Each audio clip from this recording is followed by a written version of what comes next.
Bonjour, je suis Madame Hopfner, professeure en français, histoire géo, éducation morale et civique, et je suis le professeur principal des CAP PSR première année.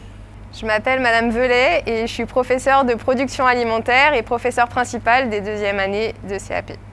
Alors l'objectif du CAP PSR, production service en restauration, est de former des professionnels en restauration collective, rapide et cafétéria. La formation est accessible en sortant de 3e. Il y a 14 semaines de période de formation en milieu professionnel, 2 matières professionnelles et des matières générales, comme le français, l'histoire géo, les mathématiques, l'anglais.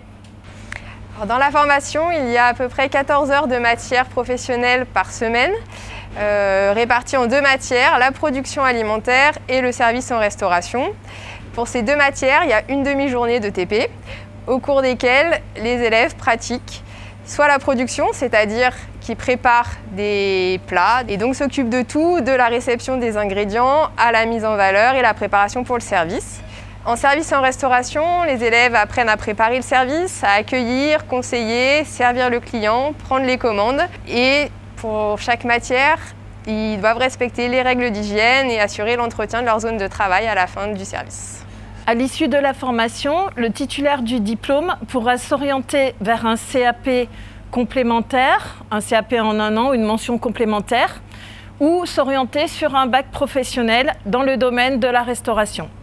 Donc le CAP PSR est une première qualification pour ceux qui souhaitent rentrer dans la vie active. Il permet de travailler comme employé de restauration dans les restaurants rapides, dans les restaurants collectifs, dans les cafétérias.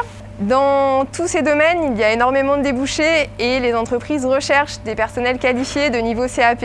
C'est donc l'assurance de trouver facilement un travail à la sortie de la formation. On a d'ailleurs beaucoup d'exemples d'élèves auxquels on propose des CDI à l'issue des stages qui se passent bien.